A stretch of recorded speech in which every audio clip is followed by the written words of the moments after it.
Hello, Gore Horrors and Deadites. I'm Sam, and welcome to Our Life in Horror. I'm going to be doing a solo movie review on the movie Clock. Ella, when are you and Aiden gonna have kids? Ella doesn't want kids. Why don't you want kids? Well, You want kids. The family is everything. I have a family. Don't worry, your clock will kick in. I mean, what do you do all day without kids? This one is streaming on Disney Plus. It came out last year, I believe, 2023. Yes. And the description is a woman enrolls in a clinical trial to try and fix her seemingly broken biological clock after friends, family, and society pressures her to have children. This has an 80% on Rotten Tomatoes and a 5 out of 10 on IMDb. It's a horror thriller. It's starring Diana Agron. She's from the show Glee. I haven't watched that in a very long time. I really like her though. Yeah, this movie, I was really excited for this one to come out, and then I completely forgot to watch it. I feel like it just kind of flew under the radar. Like, not a lot of people have talked about it. I knew going into this movie was going to be extremely frustrating, because this is a movie about a woman that does not want children and is being pressured in society to have them. I am a woman that does not want children. Does not mean I don't like children. I just do not want the job as a mother. And so this movie definitely has a lot of frustrating scenes that are relatable. I'm pretty lucky in the sense that I don't have family constantly asking me when I'm going to have children. They pretty much know my stance. But it's really hard to see comments online. I have seen people straight up say that they do not respect women that don't have children. I think I can live a very fulfilling life without them. It's just a different life. And respect to everyone that has children, because I have tons of friends that have them and I think they are superheroes. And yeah, I understand it is extremely hard. It is just not something I want to do. So this movie, right off the bat, I mean, she's hanging out with a group of friends and they are constantly asking when she's having kids, saying that children are basically the best thing you're going to have in life. Just so many comments, so many comments. But before I get into too many spoilers, overall, I thought the story was good. I just feel like this is kind of a movie. It's going to make a niche audience mad, or frustrated for her. I think maybe it's not as relatable for a lot of people. I know not having children is a lot more common these days. But the majority of the people are having children. So I'm wondering if maybe it didn't do as well because not as many people had interest in watching it. I'm not really sure. Maybe it just flew under the radar.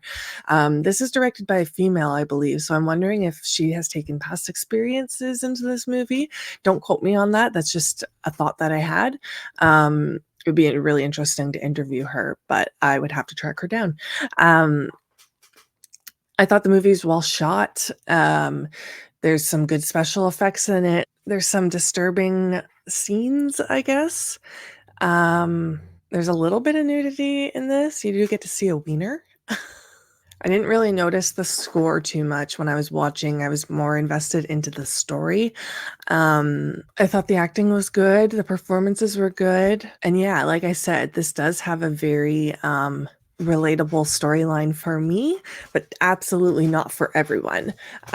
With that, I would say I would recommend it. I did think it was interesting. There's a lot of jump scares. None of them really got me.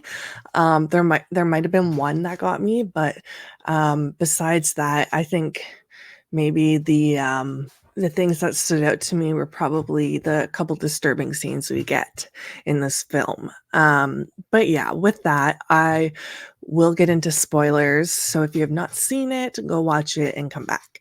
So like I said before, the opening of this is her talking with a bunch of her friends. They all have children or are going to be a mother, and she is not. And they're constantly asking when she's going to have children. One of them asks what she does all day without kids, and then there's this whole like montage of her just like having sex, cooking, living her fulfilling life.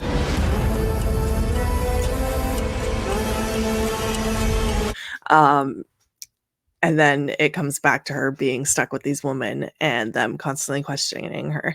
I thought that was kind of funny because it's like, it's so true. You can totally live a full life without having children and keep yourself busy. And then one of the woman actually says, children are the best thing that will ever happen to you, which for many people, yes, but not for everyone. And then we have, oh God, this scene got me. Like, this is just a woman's worst nightmare. The whole pap smear scene when she goes to the doctor, and it's really like zoning in on the clamp thing that goes up your hoo-ha and like her like lubing it up and stuff, and just the way they filmed this scene was so well done because it just made it so horrifying. I absolutely hate going for those doctor's appointments. I'm sure many women do. And they made it horrifying. And then the look on the doctor's face when she said that she doesn't know if she wants children, it was like she had so much pity on her. I don't want children. I never have. I actually don't have a clock. All women have a biological clock. Maybe yours is just broken. And people just keep saying that, something's wrong with her or that she's broken. Even her boyfriend or husband, I'm not too sure if they're married or not, says that there's no magic pill that's going to fix her. And it's just really sad because these are things she's starting to believe, and she's starting to think something is wrong with her when really it's just not in the cards for her.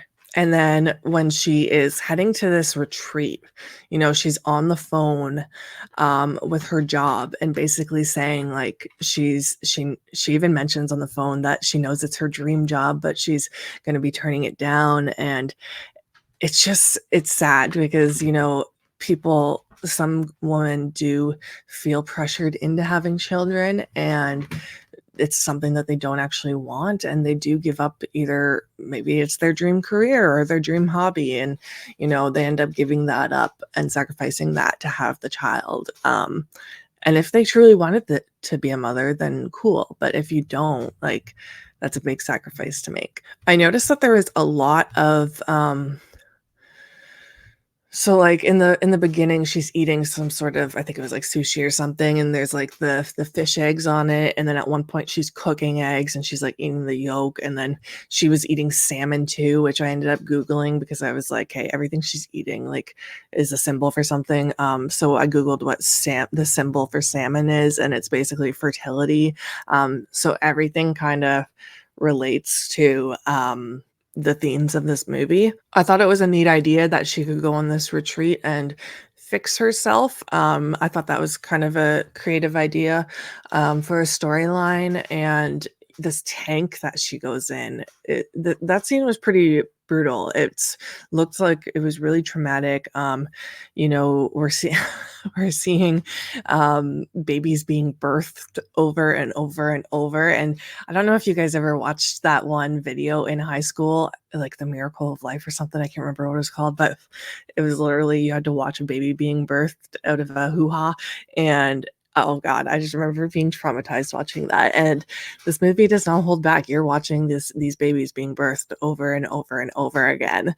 And then there's literally her standing on a table and a baby hanging from an umbilical cord, just swinging back and forth like one of those clocks. So that is one of the disturbing scenes that I was talking about. Then we have like all these hallucinations she's having.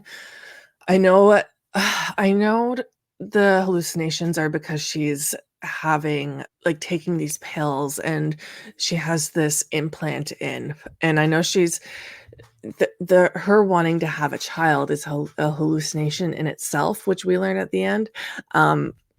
I'm a little confused by like the spiders and this tall woman, I guess. I didn't really understand that part.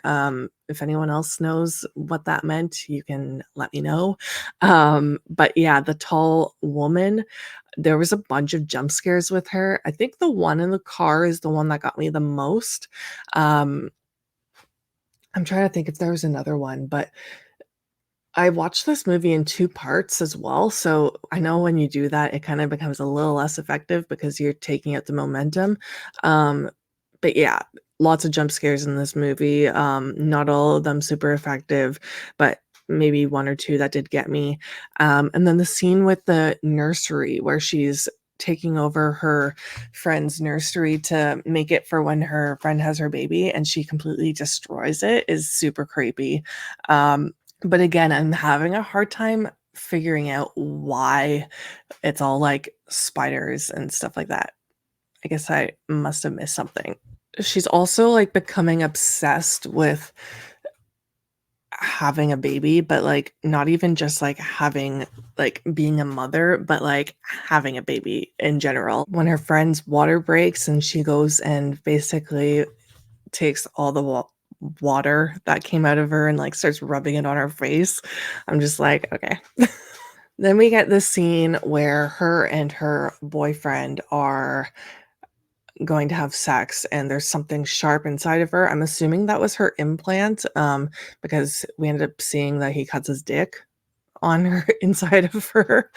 Um, and then we get this twist that he's actually in on this whole thing and knows about this retreat and just wanted to fix her the whole time, which I thought was really sad. Unfortunately, this is something that couples have to deal with in real life. If one person wants kids and the other doesn't, you might have to part ways. And the scene where she goes to help her dad because he falls and she destroys the clock, that was a really emotional scene too, because she's destroying this clock that has been in her family forever.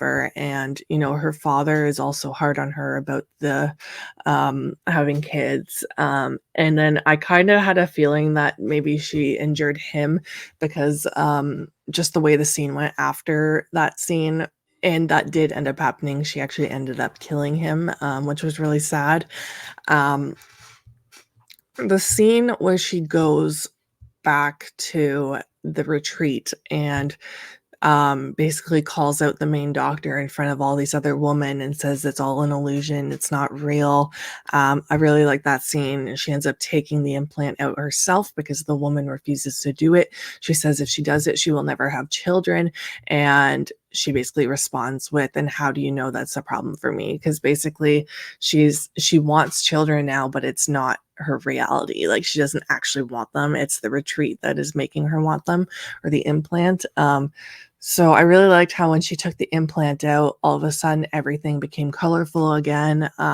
She was kind of coming back to reality, and it just kind of shows like you can live a full, colorful life without having children of your own if that is just not something you truly want.